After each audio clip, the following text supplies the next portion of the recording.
The views and opinions expressed by the host and guests of Frontline are their own and do not necessarily reflect those of the American College of Emergency Physicians.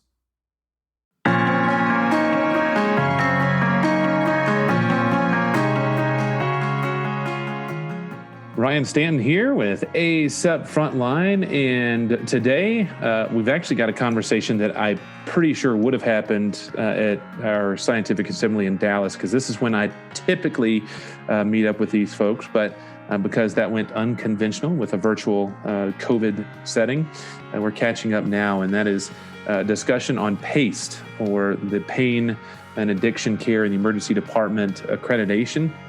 And you know, one of the most important things that we deal with in the emergency department is pain. And you know, the entire pain management spectrum got sidetracked for almost 2 decades in this country and around the world, but mainly this country. We just like COVID, we took it to the nth degree.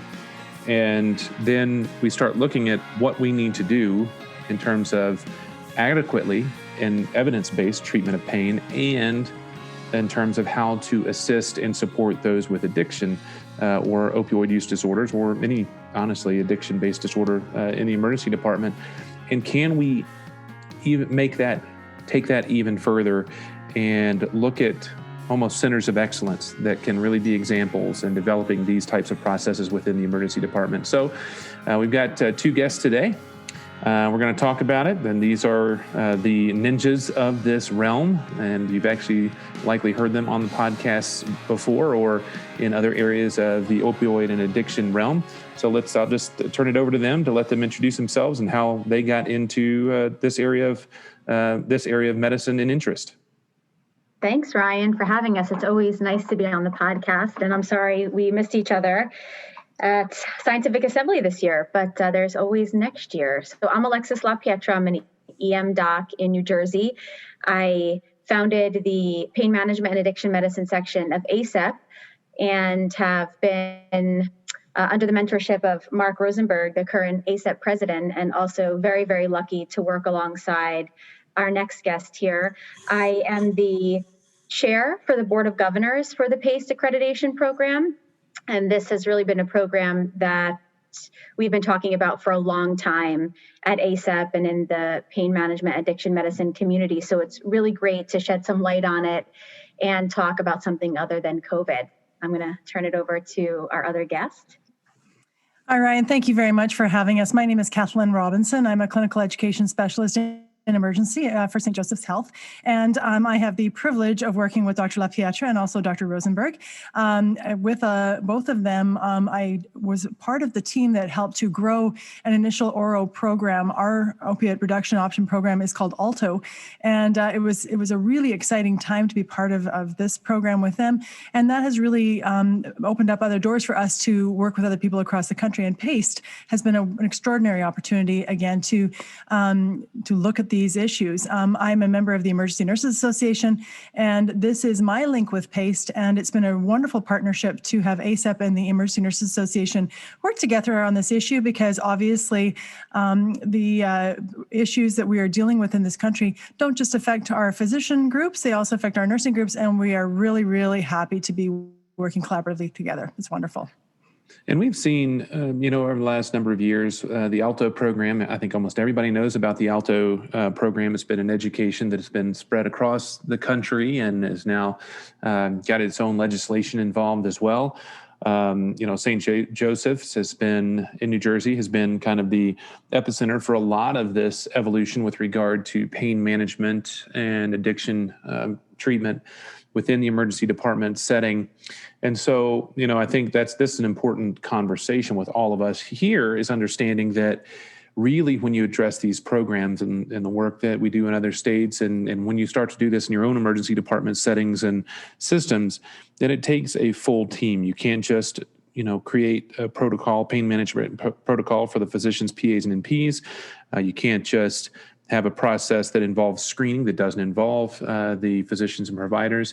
It is a full team approach because the key for most of this is tearing down any type of barrier that gets in the way. One of the keys of addiction and pain management is that if we put in the opportunity for there to be a hurdle, hoop, or crack in the sidewalk, it's an opportunity for a loss or failure, which in this case can result in a life lost or significant damage to a human being. So let's talk about, when we were discussing this last time, PACE was in creation. It was coming about, it's brand new, starting to look at it, but now we've got accreditation. Now we've actually gone through and have the first hospital involved. So let's talk about where we are now with the PACE program and really what it means.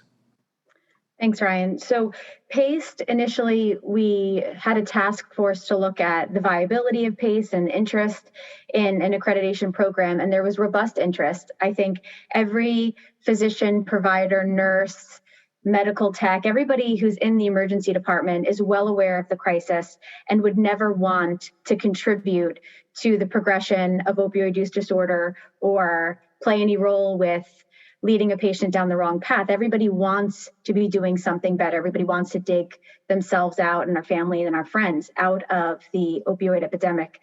When we looked at evidence-based protocols nationally, ACEP and other pain management addiction leaders, there's a lot of evidence out there that we don't need to be reliant on opioids. And we know there's lots of different programs, Alto included, other hospitals, healthcare systems, state guidelines, all pointing us in the right direction. The issue is I'm a single doc, I'm a single provider, I'm inundated with all of this evidence, I'm working a bunch, it's hard to read the journals. Where do I even start the conversation with administration? Where do I start the conversation with myself about getting my department up to snuff with how I can improve care? When we think about the PACE program, what we want you to think about is it provides a framework, tools, and a dialogue with administration to allow that team that's on the front lines to start implementing changes that are appropriate for your shop to get you to the end goal of providing better pain and addiction care. We know, as you stated, there are many barriers. So without the resources and without the guidance, it's very difficult for one person to really make departmental change.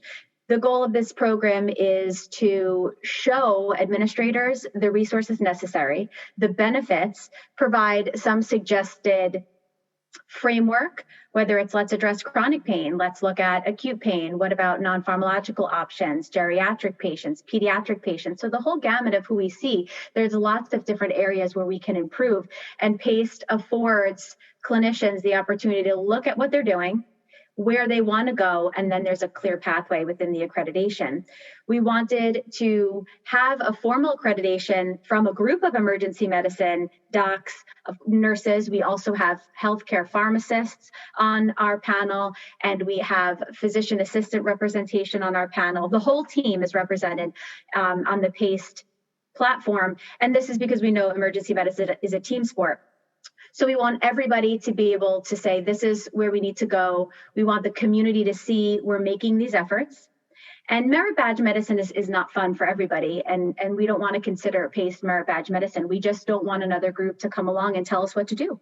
We are the ones who do it best. And if we create the framework, we push out the framework, we review our applications, we review our program, and we own it, then we know what's out there, the evidence we're promoting, the educational tools we're promoting come from the people who have to do it.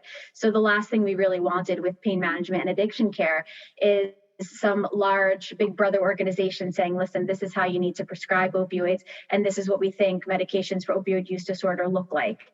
They're not doing it. We need to own it. We needed to push it out. And then we want departments to get credit for the hard work they put in to be able to show the community we are stepping up. We are owning the epidemic, and we will not fail you. We have made these changes. They are evidence-based changes. They're supported by the most respected National Emergency Medicine Society, which is ACEP, and they've partnered with us, and we are here to show you that we can change and we can do better. Cathlyn, you want to add in? I think one of the things that comes with this too is just helping people to understand that they're not alone in this process. It can, like Dr. La Pietra was saying, can be a rather overwhelming task to think, I want to bring these things into my institution, but again, like she was saying, where do you start? And knowing that this structure is in place, that there's mentors available, there is experts available at your fingertips through the PACE program, is really, really supportive and encouraging, because I think people do sometimes sort of need to bounce ideas off of like, oh, how do I have this conversation, or where should I start? And that mentorship, I think, is also available. There's really important links there, both on, and like Alexis was saying, it is interdisciplinary. So for example, if somebody wants to speak with a physician's assistant or a nurse practitioner or a physician or a nurse, there's somebody on this group that will be able to provide maybe more of that link, maybe more of that perspective. And that focus on collaboration and just resources is so important. We shouldn't be recreating the wheel over and over and over again. Like Alexis was saying, the structure is important. There's a way to do this to fit your own healthcare system or your own institution. So it's a good place to start. Good place to start. I mean, this seems like, it almost seems like just the reset of what we had been, the rut we had found ourselves in through the turn of the millennia, through the first 10 to 15 years of this century, just resetting an entire structure that had been built by whatever you want to blame that process that got us into that situation on. And now it's just the reset. A lot when we teach on opioids and pain management, it's not about taking away opioids and letting people suffer. It's actually about treating pain and treating pain better. We have better evidence, better things. And, I still see it in, say, well, their pain is really bad, so we need to give them Dilaudid. It's like, well, actually, that's not where the evidence sits. That's not what the evidence is saying is going to be the best for the patient in terms of pain management, recovery, and functionality. And that's basically where these are. It's just establishing that framework to treat pain better and have the process in place, knowing that the emergency department is the landing site for the opioid crisis. And what can we do? How can we turn this negative situation into a potential positive and get them going the right direction? Because when I always have liked to sit down and talk with people struggling with opioid use disorders to see where they are and to see how they got to where they are. Because nobody grows up. Nobody in elementary school, when they say, what do you want to be when you grow up? They never raise their hand and say, I hope I lose everything from an addiction to opioids. They want to be a firefighter. They want to be an astronaut. They want to be a doctor, nurse. They want to be a lawyer. They want to be whatever it is that kids want to be. And so nobody started off wanting this pathway. And so seeing the human being and understanding that we have an opportunity and a role to direct people, hopefully towards recovery and gaining their life back, it's what we need to do. And it means a lot about resetting where we are, as I started off with, but also understanding that many of us have to tear down some of our preconceived notions, stereotypes, and judgments about folks that are struggling in these situations. It can be incredibly frustrating, as I think we all know, but that's a lot about our jobs can be quite frustrating. And so I want to kind of go back, Cathlyn, with why is it so important for this not to just be an ACEP physician-driven certification, that the importance of having everybody singing from the same sheet of music and some of those key components that are involved with having a PACE accreditation and an emergency department ready to address pain and opioid use disorders? Well, I think most of us who choose to work in the world of emergency medicine know that when you are walking into this world, you're walking into a collaborative culture. I think there's a very strong understanding that we can't really work independently in an ED and be very effective. And I think that, PACE and approaching opioid use disorder this is a perfect opportunity for healthcare professionals to work together. Physicians have a role at the bedside. Nursing has a separate role at the bedside. We work we have different jobs, but we are working together for the common goal, which is care of the patient and the family. And that's why it's so important that we don't, leave each other out when we're planning and trying to do new things. Simple things like making sure that we all communicate the same way, that we all understand what we're trying to do, but that we communicate the plan of care to the patient in exactly the same way, so the patient has that same information, that they know where we're going forward, and that they feel confident in what we're doing as a team. Those are simple things that if you try to create this program in a silo without your collaborative partners, it doesn't work very well. It'll work, but you won't have that really robust approach to patient care. And so that's where I just think that, and the thing is, if you don't have pharmacy involved, for example, sometimes nurses and doctors, we don't think about the things that pharmacists think about, and they will bring in important approaches to the drug medications or treatments if we're going to use meds. They're going to make sure we're safe. They're going to make sure that we also have electronic health records that support the order sets. There's just so many moving parts to a program like this that you can't afford not to bring key players to the table to bring in all of their important aspects of all the important sort of benefits of what they can bring to you.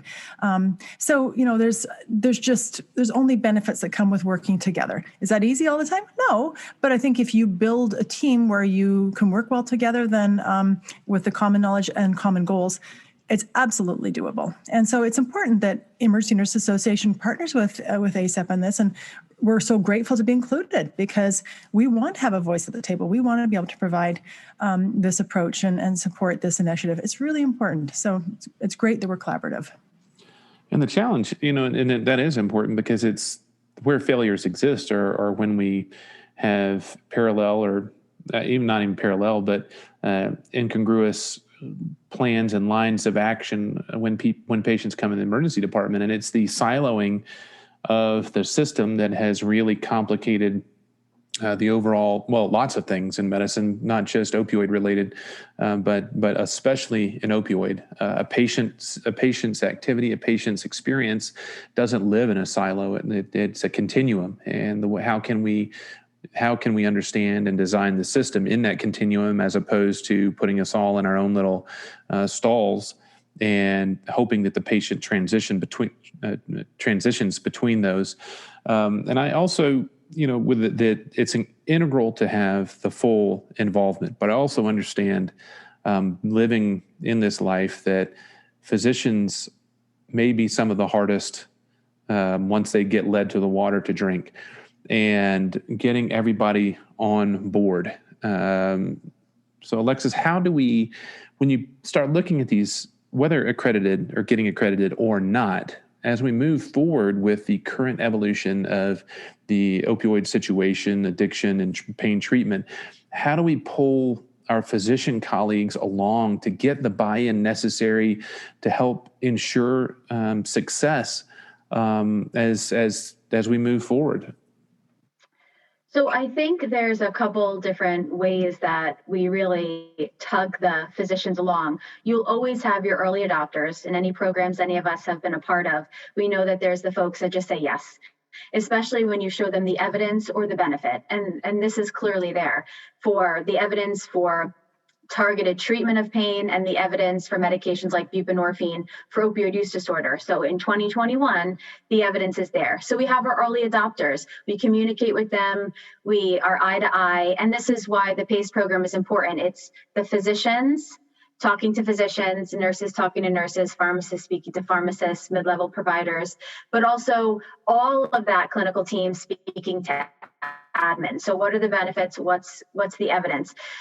And that will get a bunch of people going, and we're going to have people that buy in. We also know there's the middle group that maybe needs to hear a few scenarios, that needs to hear a few examples. And then we have sometimes the old guard or folks who are a little bit more conservative that feel as though they need a lot more convincing. I think there's a few ways to get around that. Well, number one is with PACE, if you have administration on board, sometimes there's not a lot of wiggle room to say, I'm not doing it. We have order sets, we have evidence. This is a departmental protocol. So folks, we really have to look at this and practice the medicine that is compelling and evidence-based that comes down from leadership. So when one doc or one mid-level provider decides they want to give ketamine and no one knows what that is or how to spell it or where to pull it from, even though it might be the best option for that patient, it's just too much. It's too much to handle. But once the department is on board with something like that and it's been discussed, it again, as mentioned, those barriers get broken down and it becomes a lot easier. So when you do something as a whole department and all the players are at the table and we're talking about it for a long time, people do get more comfortable. I think residents and the nursing staff, however, play a large role. If you do have residents in your institutions, or even when they rotate outside departments coming to the ED, whether it's family practice or internal medicine, the residents tend to be a younger, more vivacious group. They are learning it, everything is novel, everything is new. They're in this mindset of absorption. They are doing didactics. They are reading the journals and they're on the forefront of what the trends are. When the residents buy in, they get to see how one doc does it. They like it, they don't like it, but they share that the next day on shift when they're with someone else. And the same thing with the nurses. They get to work with all the different providers and physicians, and they get a lot more bedside time, in some cases with patients, to get the feedback. So they become this buzz of what happened when we used this medication. Oh, we actually did this new protocol yesterday. Let me tell you how it went. And there's this excitement, this novelty when we launch something that's new and that works. And they share the stories that really resonates with people who tend not to be early adopters. They hear, wow, instead of the 2 milligrams of Dilaudid, we gave the ketorolac and the acetaminophen and the lidocaine patch, and gosh, we did a trigger point. No way that's going to work, but I saw it work. And these stories start to break down that shell that we form, I think, as physicians over time, knowing what we know works, what we've done before, and we're going to stick down that road. But you start getting the influence and you start hearing the benefits and the department is doing it. I believe that starts to soften these folks and starts to provide them with the examples and to know the nursing team is watching them now. The resident team is watching them now. What are they going to do? And when it's a departmental protocol, we're not looking at the cowboy or the cowgirl to do something crazy. We're just asking for compliance in a new evidence-based program that the whole department is doing.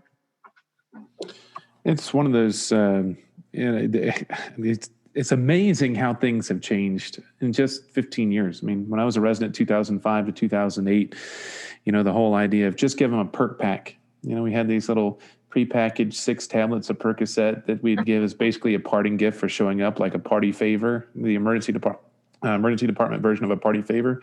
Like, oh, just give it to them. We need to increase our patient satisfaction, and we're really watching our scores and all this other stuff. And it's amazing how it's changed, but it's absolutely true. And that's the challenge now, is we have entire generations of physicians who've grown up.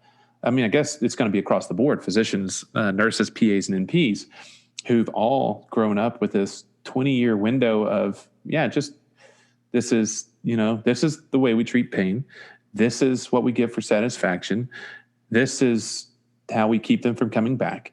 This is, and it's just this ongoing, almost what we feel to ourselves is positive reinforcement, but it's a negative reinforcement to both ourselves and a harm for our patients. I mean, just understanding the number needed to harm for opioids is so low relatively that it's just mind-boggling, that it's taken this long to really shift our, get the ship steered the right direction. But it has been very much like a large ocean liner. It doesn't turn on a dime. It takes a lot of distance and a lot of force to kind of get that direction changed. And it's still a slow moving object. Let's talk about the process of PACE, and I'll let you both discuss this, because I want to know kind of one, the process for accreditation, and then 2, tips and hurdles that both of you see with the experience of getting accredited and going through the process that can help our other hospitals, whether they be academic or community, as they move on into this process of becoming a safer emergency department, whether they get accredited or not. So let's go with how it happens, the process, tips, and potential pitfalls, and whichever order you want to go.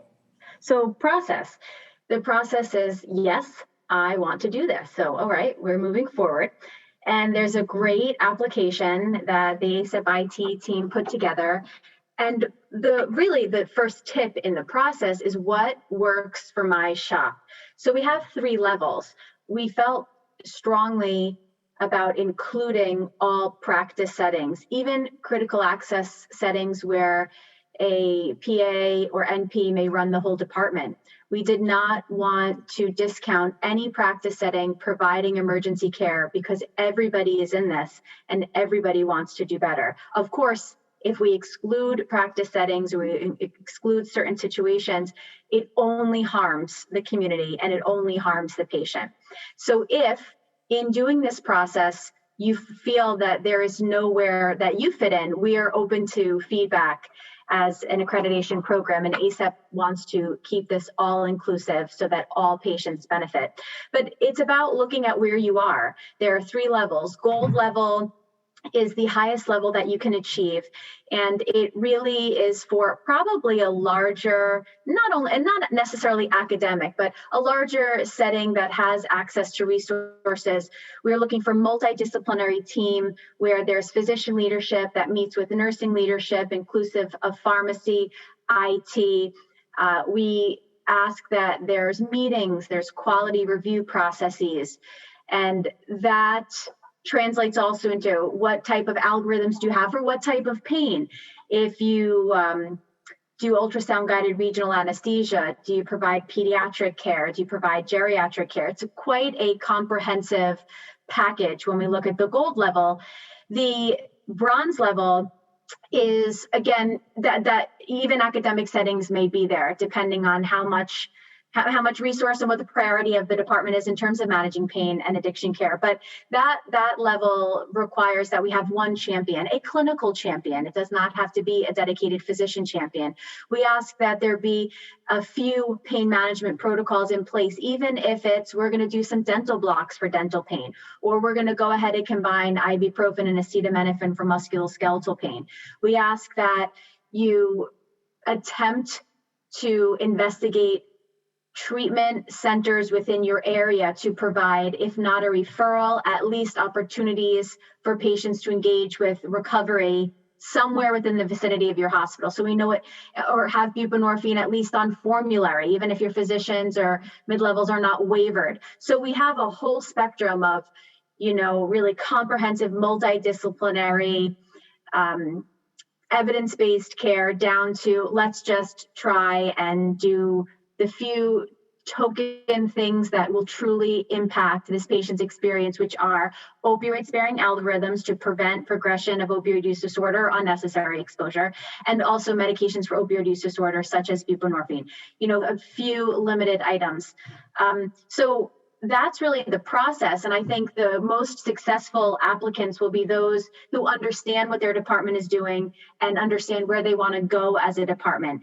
If they realize they're a little short of gold and they apply for silver, they actually have a quality improvement project that they have to work on. And when they go for recertification in 3 years, if they've checked those boxes for gold, then they can immediately go to that gold level. So we're asking that you look at where you are now, maybe where you want to be, and we hope this is a journey for institutions and departments. We hope that we can continue to improve the care, and this provides a framework to chip away at it.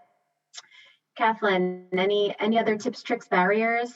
I just think what you were expressing about setting reasonable goals for yourself. Don't go for the gold level if your facility is not there. Start at the beginning and sort of say, okay, where are we at? What resources do I currently have? What's reasonable to start with?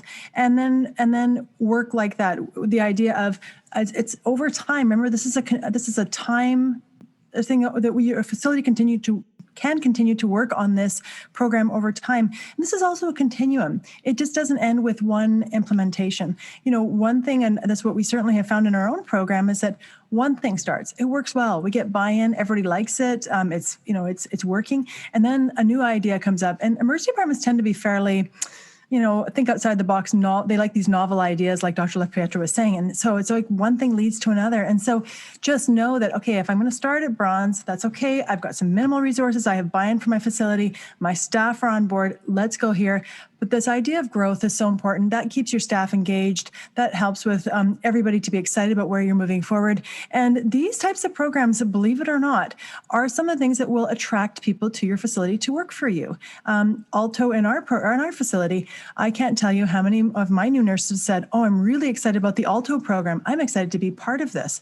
And so know that this is going to grow as your staff grow and as your staff learn, and help them to be part of it. Help them to own it. Take pride in it, because it's really an exciting program to institute your own facility. So start somewhere. Start at the beginning. Get your resources in place and set reasonable goals. And remember, all of this takes time, that you will have to have that champion, like Dr. La Pietra was saying, a champion to be the leader, to have some vision with the collaborative team. And this will take a chunk of time, but dedicate the time to it, because the outcomes are so important and so worth it.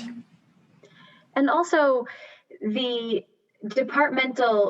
fact that it's a whole departmental program is important, in that as each individual physician is starting their journey with doing these novel, innovative things, they're somewhat protected. As you're saying, Ryan, the patient satisfaction, we hear that a lot. Oh, we're afraid if we give less opioids, people might start complaining. Yeah, well, they probably are going to start complaining. Most people who are in pain, who are seeking pain management, are happy that you're going to address their pain, whatever it is you're going to give them. Thank you for seeing me. Please help me. Okay, great. But there are certainly a group of patients that have expectations that we're probably not going to meet if we're practicing evidence-based medicine. And that certainly might generate some issues. But having the administration on board and departmental leadership on board provides some support for that team to say, listen, this is what we're doing. It's a patient safety initiative and it's a patient education initiative. We're promoting safest, best practice for 2021. And I like that idea, because even if we are well-intentioned in what we're doing on the front lines, we know that there are repercussions sometimes when we do something that's novel or that's innovative, or, we read about it and we know it's the right thing to do, but gosh, I'm the only one. What's going to happen? The PACE program it allows it to be all out there. It's a formal program. The administration of the hospital signs off on it. The administration of the emergency department signs off on it. There's meetings that are going to happen as you're gathering the data for the application. And it also uncovers for you what, you might be surprised. There are some initiatives that have been going on for a long time that are really great. Let's put a little bit more effort into that. But it sometimes needs to be sold. And I'll say that that's probably one barrier right now with COVID. Our timing was exquisite with this launch of PACE that we've been working on for so long. And then, finally it came to the point where we were able to launch it in the spring of 2020 during a global pandemic. So the challenge right now is prioritizing or reprioritizing what the strategic goals of each hospital are. Of course, they are to manage the global pandemic that is completely catastrophic for every facet of society. But underneath the pandemic exists the opioid epidemic, which unfortunately is going nowhere and is only getting worse. We're on par for something like 80,000 drug-related deaths this year as a country, which is also grossly catastrophic and affects every facet of society and affects every community and most families that we know. So yes, funding may be tight. Yes, resources are slim, but people are dying. How do we say it's okay to let the people die? So we have to remember that there are still the issues, the American issues still exist underneath the global pandemic issues. And it's a nice way to talk about something different. It's a nice way to reinvigorate the staff to do something novel and exciting, life-saving, and evidence-based. So that sale may have to come when you say to admin, we want to apply, and I need these resources to get where I need to go. But there's got to probably be a little bit of passion. There's got to be a little bit of evidence and the knowledge that if we're going to do a few things in 2021 to save people, some of them will be COVID. The others should absolutely be related to opioids, prevention, and use disorder. And to bring in, part of the conversation that we had, sitting in the mid-level of the Hyatt, part of LAC, back in either 2018 or 2019 with Dr. Rosenberg and Dr. La Pietra, and there is, in the end, it's higher patient satisfaction, higher staff satisfaction, better patient-oriented outcomes, and just an overall better care with more faster turnover, able to get patients home more efficiently, less side effects, less bounce backs. And so it's better across the board with any of these programs that's put in. And this just applies and provides that framework for allowing that to happen. So, as we wrap today, how can folks get more information on the program, potentially moving forward, or at least making those baby steps necessary to provide better and safer care to the patients in their departments? So acep.org/PACED, Pain Addiction Care ED, PACED. And just you click start application. It does not obligate you to finish the application. It doesn't prompt you for a credit card. It just helps you to see the outline of each of the programs, gold, silver, and bronze. It helps you to see what's expected at each level, and it will allow you to connect the dots. Where am I as an institution, and where would I fall in the PACED program? So going to the application will provide a lot of knowledge regarding what the ask is ultimately going to be. The Board of Governors is a diverse group of physicians that practice in all sorts of different settings. And then, of course, we have Cathlyn, we have the PAs, we have the pharmacist. So if you find while you're navigating this application that there are barriers, there are issues, there are things you don't understand, the goal of our Board of Governors group is to be transparent and available, as Cathlyn mentioned, and to align, or to not align, but connect rather, whoever has issues to whoever is on the board. So reach out.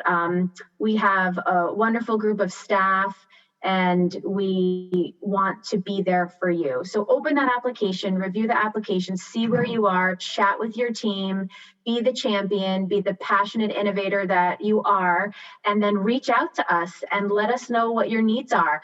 Let us know how we can help you. If you're not quite there, if the finances are not quite there, we want your feedback. We'd rather know there's interest and there's barriers to overcome the barriers than for you to open the app, say, this is not going to work for me, and close it. Well, why not? Let us know. It's in its infancy. We only want to get better. So go there, give us your feedback, help us work with you.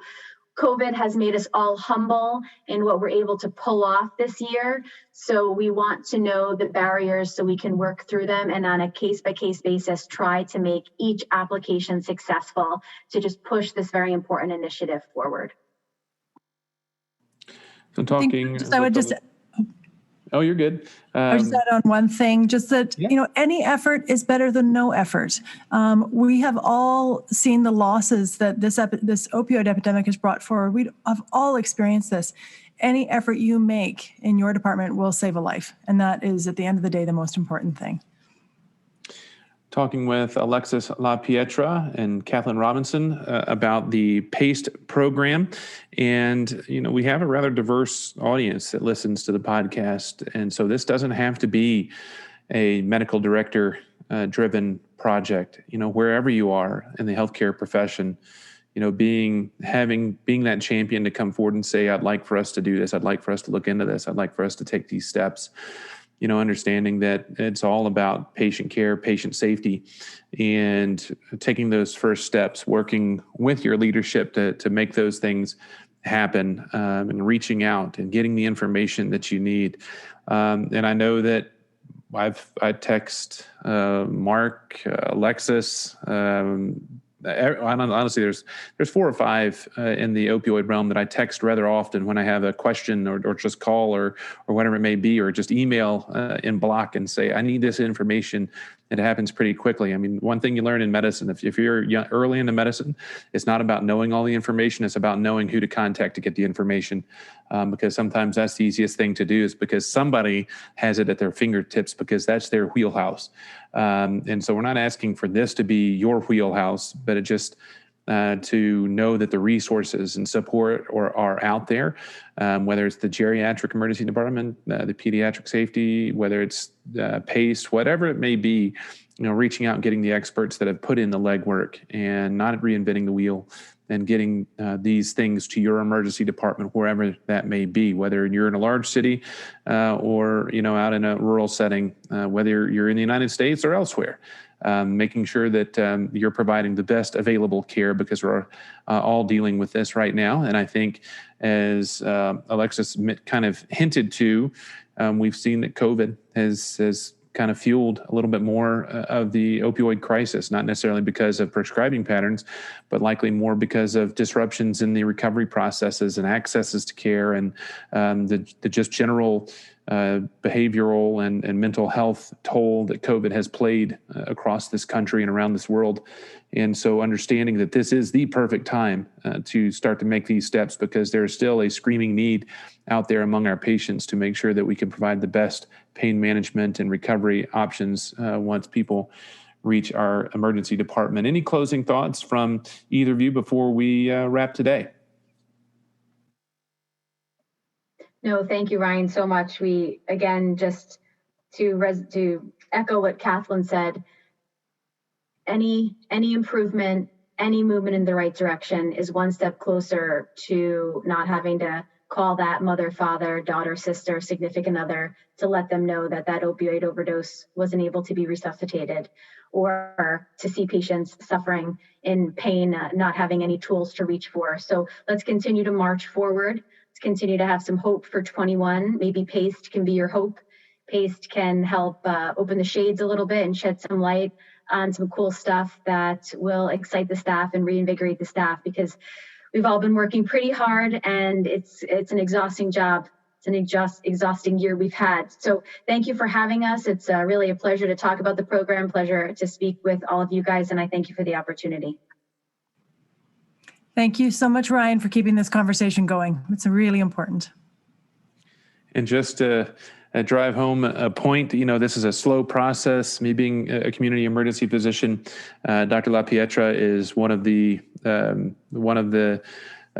black belt ninjas of ultrasound guided nerve blocks, and was the first one to teach us with the Kentucky chapter of the American College of Emergency Physicians the femoral nerve blocks. Then working on some of the more upper extremity blocks as well. And I just added this last month the axillary nerve block as well as the interscalene block. And so I'm continuing to work forward. Thankfully, I've got a fantastic anesthesia department that really pushes for ultrasound guided pain management. And so we've been picking them and having them come down when we have a day that they are available or looking for other things to do other than sit in their lounge and talk politics. So it's been pretty fantastic. And, I would encourage you, if you are a physician, PA, NP out there on the provider side, looking at some of these techniques for ultrasound guided blocks, whatever it may be, can be truly amazing. And the last time I had a high-risk patient, which was actually just a month and a half ago, that had a Colles fracture that needed to be reduced, wasn't a really candidate for reduction, did a triple nerve block, was able to reduce it without any issue whatsoever in the emergency department without sedation, then get them splinted and kick them out the door. It's very satisfying and a positive patient-oriented outcome. And that's what we all should strive for.